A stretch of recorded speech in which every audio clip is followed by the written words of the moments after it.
சென்னை கிண்டியில் அமைச்சர் சிவசங்கர் செய்தியாளர்களை சந்தித்து வருகிறார். அதனை பார்க்கலாம். அதேபோல கட்டண உயர்வு குறித்து மாண்பு முதலமைச்சருடைய கவனத்திற்கு கொண்டு சென்று ஆலோசித்து நடவடிக்கை எடுக்கப்படும் என்பதும் தெரிவிக்கப்பட்டிருக்கிறது.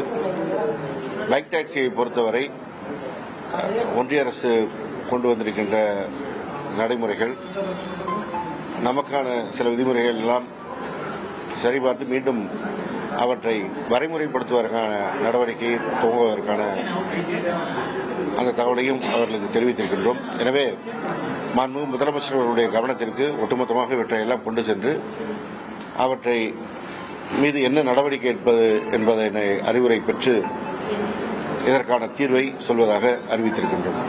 எவ்வளவு சார் குறைந்தபட்ச கட்டணம் வேணும்னு கேட்கிறாங்க. நம்ம அரசு தரப்புல எவ்வளவு தூரம் உயர்த்துவதற்கு அவர்கள் இப்போ ஒவ்வொரு சங்கத்தின் சார்பாக பல்வேறு கோரிக்கைகள் வைத்திருக்கிறார்கள். நாம் அரசு சார்பாக இன்னும் அதை எதுவும் சொல்ல அவருடைய கோரிக்கைகளை எல்லா ஆட்டோ சங்கங்களுடைய கோரிக்கைகளையும் கன்சல்டேட் பண்ணி அது ஒரு முடிவு எடுக்கப்பட வேண்டும்.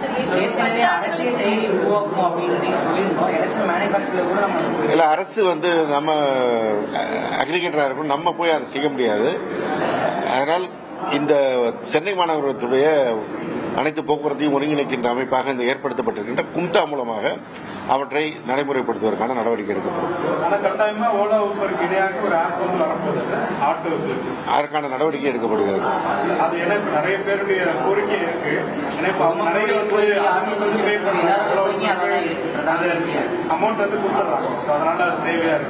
கண்டிப்பாக அந்த தேவையை உணர்ந்த காரணத்தினால் தான் அதற்கான நடவடிக்கை எடுக்கப்பட்டிருக்கிறது. இப்ப 50 ரூபாய் அந்த கட்டணம் அப்படிங்கிறது நியாயமா பாக்குறீங்களா? உங்களுடைய தரப்புல பொதுமக்களுடைய கருத்து கேட்கப்படுமா? அது இப்பதானே கூட்டம் முடிச்சிருக்க உடனே நாங்க அந்த முடிவு எடுக்க முடியாது.